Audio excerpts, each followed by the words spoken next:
Have you ever been romantically involved with a sociopath? ASPD diagnosed? If so, is it actually a traumatizing experience? What is it like?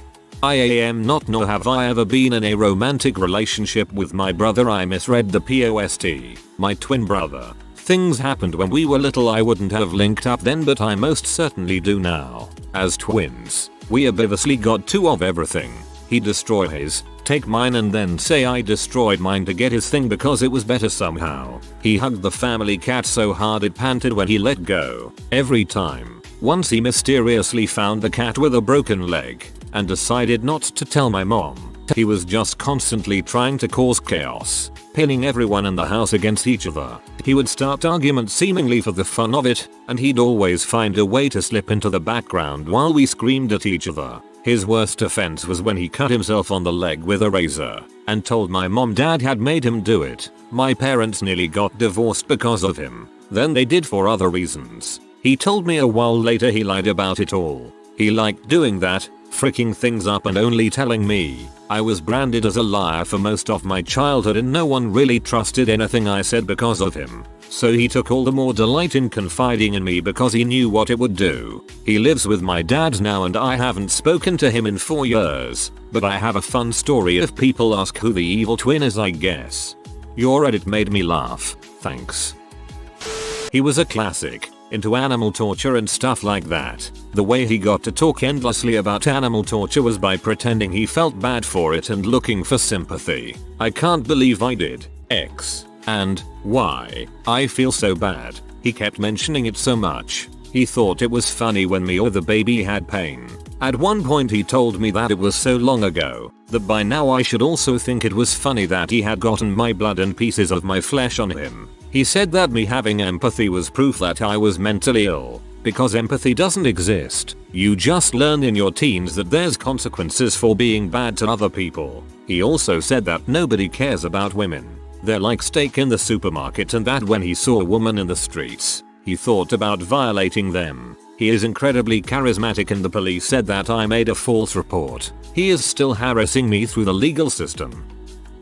Yes. He admitted his diagnosis proudly, at least to me. He was very troubled. I was only with him 8 months, but those 8 months were the worst of my life. He seemed happy to discover I didn't have stable housing. Asked if I'd like to move in. I said no. So he started causing problems with the people I was crashing with. I didn't realize this till later that he was the one that got me kicked out. Once I had no choice but to stay with him. Hotels or the streets. He laughed and said he's breaking his lease. Maybe if I did what he said faster, it'd be able to stay, but that I could sleep in his basement. He would do weird crap like that, making me wait outside of bars. His job, his friends' houses was a big thing he'd make me do, especially if the weather was poor. When he drank it was even worse. He'd sleep in the bathroom if he was on liquor to get away from him. If I didn't, he'd strangle me when he blacked out. He's wanted for killing a girl in another country now. No clue where he is, but I'll randomly get contacted by him.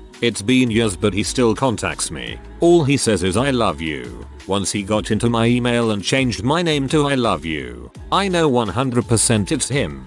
I've seen and been through a lot of fricked up crap in my life. It is what it is. But that man takes the freaking cake for the most awful experience in my entire life. There are people I meet or see on TV that have the same exact look in their eyes or voice pattern as him. Despite looking nothing like him, I avoid those people like the plague or grand to turn the TV off. It's like they over-enunciate certain points of words yet have a monotone voice. The letter T especially, like they're parroting a human, not actually one. One thing he always did was watch YouTube videos and practice in the mirror on how to look happy, sad, concerned. It was insane. Everyone thought he was the greatest guy on earth. His mother tried to warn me that he'd kill me. Fricked up. Please consult a professional if you believe you or an ex-loved one etc has ASPD. Diagnosing a serious mental illness yourself is not healthy and further pushes misinformation and stigmas. It seems a lot of people think narcissistic personality disorder and antisocial personality disorder are the same thing as well. Yes, I dated a narcissistic sociopath. It was terrible and left permanent scars. It took time, but I realize now that everything was a lie. Well, his name was correct. but what he thought, felt, did, his plans and his history, I know none of those things. He is a complete stranger and I never knew him at all. I'm doing fine now, although once in a while I stop and shake my head because I feel so goddamn dumb. My ex is a walking illusion. He was whatever he needed to be at the moment to reel in his victim. Even after I filed for divorce, it wasn't until I heard the pathological lies that he'd told his new girlfriend that I realized it. There wasn't any diagnosis, but I was casually with a guy who was sending up some pretty serious red flags, and it suddenly clicked that he was a sociopath. No empathy, would absolutely lie to people's faces. Huge plans that went nowhere. Nothing was ever his fault. Rules were for other people. When I drifted away from him or hung out with someone else, he would start putting lots of effort in again. And of course there was the cheating, lying, etc etc. Luckily for me, I had recognized it early, and I realized I needed to be careful about how I went about detaching myself from him. So here is what I did, and hopefully it can help someone. I never actually broke things off with him or told him we were done.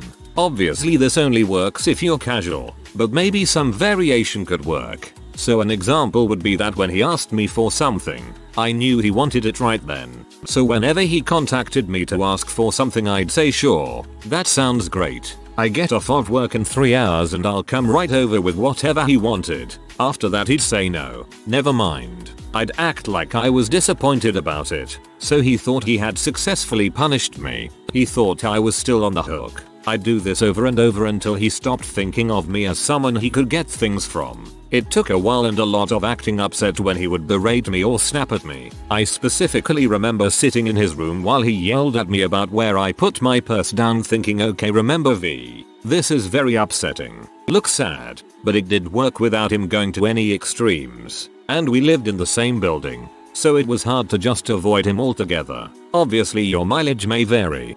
I dated a guy who wanted total control 24/7. I got sick a lot and had a lot of medical tests because they couldn't figure out what was wrong. I got really boring and too sick to go anywhere, so he broke it off.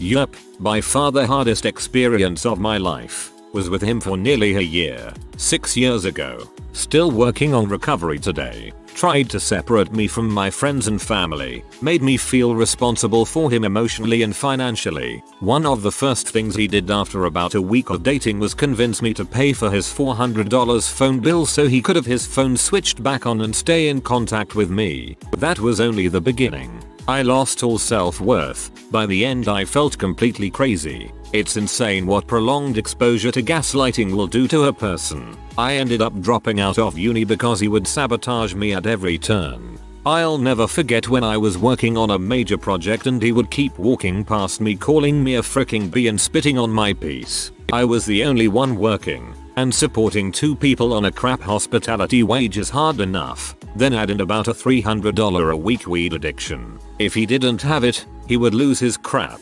throw things, smash things etc. It was safer for me to keep him high, and in turn I smoked a crap load to escape the reality of the situation. I finally got out when I found that he had prostitutes in the house, and in my bed. I finally opened up to my friends what had been happening and they got me out of there. It was fricked up, but I try to see it in a positive light. I've learnt and gained massive self-esteem since this happened, and I find I can easily detect sociopathic and narcissistic personalities, not people now. I still get super triggered by things, especially males yelling or showing aggression. I still get annoyed at myself for breaking down in these situations. But each time it happens I feel myself heal just that little bit. I see it as a wound reopening, but then the scar tissue builds up, making me stronger each time. Sorry for such a long rant. Seeing this question hit me and feels good to get a bit of the stuff off my chest.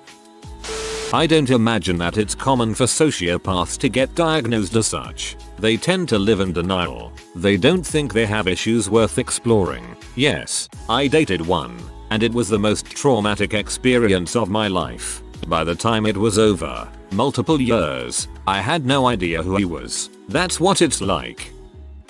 I was married to one. It was traumatizing. We had a child and he cheated while I was pregnant with a woman. I specifically said I don't trust her. Please avoid being alone with her when she joined my group. Other friends basically invited her in. He was verbally and mentally abusive. He told me no one would want me because I was a young single mom, so I may as well come home and just let him cheat with whoever he felt like cheating with. I moved across the country to escape his insanity. The best way I learned to deal with him is to ignore him and not give a crap. It messed with his ego big time. He really doesn't know how to deal with someone who actually gives zero shot about him. He would try to tell me about whatever was going on in his life and I'd say, why are you telling me this? I don't care. Don't speak to me unless it's about our son. He kidnapped my child during a visit. Because our divorce was final in our home state, nothing could be done. It took me 2 years of fighting to win full sole custody of my son, who is now grown and doesn't have much to do with his dad.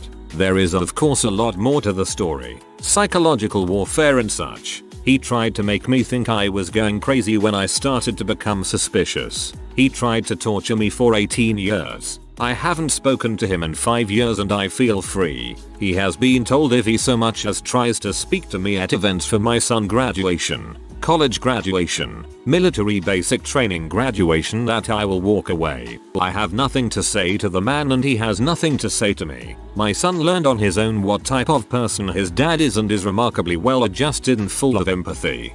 Minus the kidnapping, I am dealing with the same exact scenario. I'm sorry you dealt with this, but I am happy your son saw his father's true colors and you have escaped them.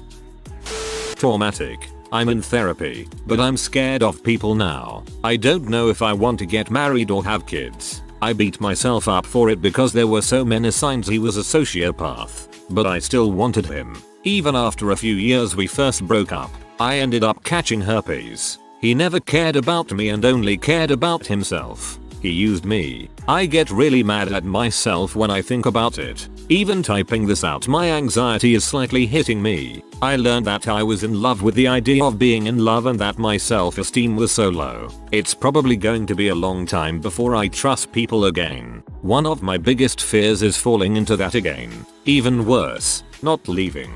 I'm thankful that I have family and friends, so that helps me. I don't feel alone. I feel love all the time. Reading this was a stab in the heart. Gosh, that sounds like absolute heck. Praying that you have a steady recovery. Don't beat yourself up so much over it. After several relationships with toxic people, I learned, and quote often, that once you see someone through rose-colored glasses, all the red flags just look like flags.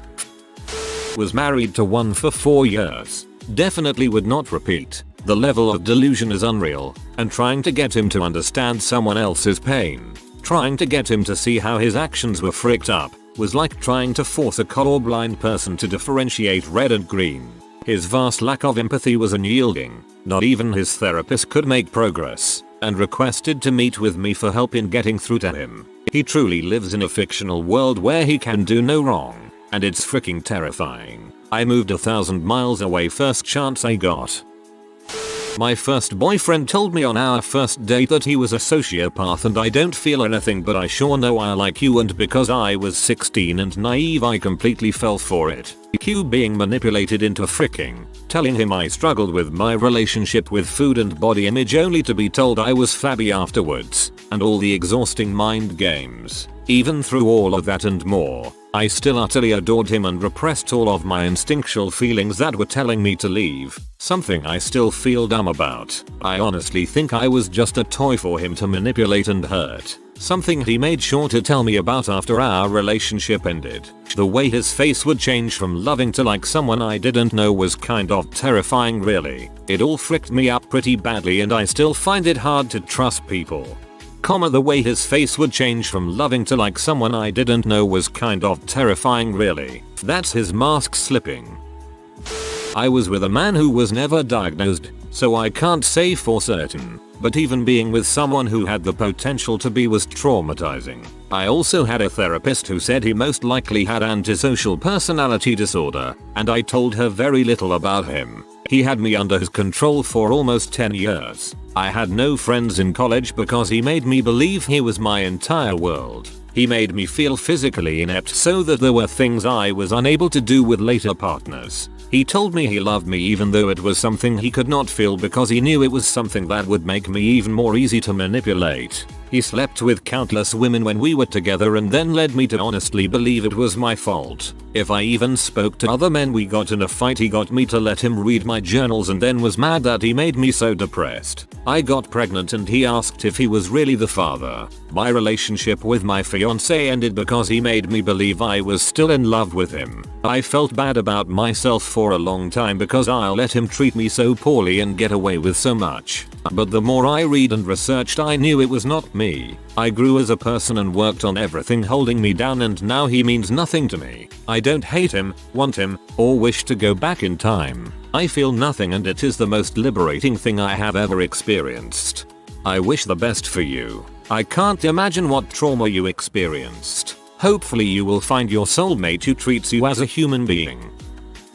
Okay, I have never been in a romantic relationship with a sociopath. I am not here to share a story per se. I was reading through the comments and most of these characteristics of a sociopath mentioned in them I exhibit nearly all of them. When I was young, I felt to torture small insects. I don't feel empathy, and love to me isn't a feeling but a set of actions. But I haven't caused such problems as given in the comments, even though I feel kinda angry if my friend talks to anyone else, but I keep it with myself and nowadays I don't feel angry a lot. I have also made people fight each other when I was younger. I never find myself having any sort of emotions in social gatherings. Everyone else would be like it's so fun and I never felt that kind of emotion. But I don't feel like I would commit a crime, cause I live on principles, and recently I feel like I have started developing genuine feeling and concern for others. These comments really made me see through myself and now I have a very serious problem. I am genuine worried if I would grow into a serious problematic individual. My friend really tries very hard to make me go to social gatherings and enjoy my life like others. I have told her a million times I display some of the common sociopathic symptoms and she just tends to take it as a joke, and honestly most changes in me is due to her. But now I am concerned if I would harm her, cause if I ever get angry on her my mind starts making plans. Not to hurt physically but to hurt her emotionally and stuff, and I have been able to stop myself from executing that. I don't want to hurt her. So does anyone here know what I can do? All these comments are, to be honest, freaking me out. I have a bit of sanity left I guess, and I don't wanna do anything crazy. Is there any sort of diagnosis for this so that I can get treated? I'd really suggest going to counseling. A counselor has seen similar patients and is able to give you the guidance and tools necessary to help get a handle on the situation. I also want to tell you that I dated a man who was a sociopath. And he is truly one of the kindest people I've met and treated me very well. He saw a counselor frequently and I know that helped. Best of luck, pal. I was with a boyfriend for a year. Someone I know who is a therapist and was acting as my therapist but knew me and my ex well told me that he was a sociopath. I don't believe he was ever diagnosed, but that was good enough for me. I was 19. He was a year older than me. He has a way of talking in circles until I found myself agreeing to things I didn't agree with but not really sure what had just happened. Gave me whiplash. He gaslighted me constantly and made me feel like I was crazy. I'd end up apologizing for things I never did. The worst was when he tricked me into getting engaged to him. I'm not really sure how it happened, because the memory is kind of a blur, but at the end of the conversation he was like, "So, we are engaged now," and I was like, "Hang on, what?" I had no desire to marry him. I was too young and I'd already begun to hate him at that point. But before I had the opportunity to figure out what was going on and how the heck we had just gotten engaged, he announced our engagement to 200 people. People were congratulating me and I just felt so hollow and broken inside. He ended up moving and that's the only way I got free of him. I'd tried breaking up with him a few times before then, but somehow he always made it seem like I had to stay. The day he moved I blocked him on everything and swore I'd never talk to him again. I still have trauma and am triggered surprisingly frequently, considering it's been over 2 years. But yeah, that's what it's like dating a sociopath. This is an interesting question, but this post should be tagged as serious so it doesn't get joke responses. I will say, I do remember a post on our relationship advice made by someone with ABD. If I recall correctly, he pretty much said he was incapable of feeling love for his fiancée and he was just with her because his family expected him to get married. This was many months ago though, so I could be remembering it wrong. Actually, it may have been our Amith asshole. Maybe dig around some search results of those subs and you may at least find some relevant posts to read through. I remember one from our Amith but from a father's perspective. He was asking if he would be the butthole if he told his daughter's fiance that she's a sociopath to spare the fiance. I had another ex who I truly think was asped. At one point he stated that he cannot bond with anyone. He had impulsivity. He was into brutal freaking. He was a kleptomaniac. He routinely shoplifted from thrift stores and the grocery store. He was very interested in scamming people. A notable example would be when he purchased an item at a pawn shop, took it back claiming that it was broken so that they discounted the price, and then had another friend buy it at discount. He expressed disgust towards various friends when they acted emotional. He clearly thought that he was smarter than all of his friends. At one point he said it's fun to interact with kids and figure out ways you can get them to do what you want. He was referring to getting kids to do chores, but in retrospect he was very interested in controlling and manipulating people in general. Full stop. He stated that he still hated his little brother for taking attention away from him during childhood. He was 26 and still upset over his brother being born when he was 6. He would get extremely upset when anyone disagreed with him on things like planning out camping trips or the meaning of song lyrics. He broke the rules of his probation all day, every day. When I told him that I disliked certain extreme carnal acts because they were painful, he stated but I like them, as if he really thought that should make it okay to do them. He had no respect for any of his friends and made fun of them all behind their backs. He was chronically lazy both at work and at home and couldn't be depended on by anyone. It's crazy because despite all this, he really made me feel happy and alive and sometimes I still miss him. So I guess he had sociopathic charm too. I found this out recently about someone I dated, from their ex. The relationship was abusive. He gaslighted me all the time, put me down, called me names, loved bringing in racially charged crap into bed, revealed in it. Whenever we had any kind of a tuffle, he'd shut me out and ignore me for days until I dropped it. In fact, that's how he ended the relationship, by disappearing after 2 years. Just gone one day, never heard from him again presumably. It was because I hung out with a male friend I was younger then, but it certainly did a number on me. His ex contacted me later and revealed that he had mentioned to her before that he had ASPD. Though, from what I understand, they're rarely that self-aware. Anyway, turns out, he was also a white supremacist who believed in the tiered value of the races. Probably the scariest part was discovering this piece of fiction he had written a couple years ago about owning a 13-year-old girl, starving her, keeping her on a leash, just general terrifying disgusting bores. The premise was a story about a man and his dog, how he abuses and neglects the dog, but the dog still sits around to get fed. It gets quite graphic, and at the end of it, it's revealed to readers via a cop character that the emaciated dog is actually a small child. Yep, need to work on my radar. If you are new to the channel, you can subscribe. I publish new videos every day. Until then, check another video.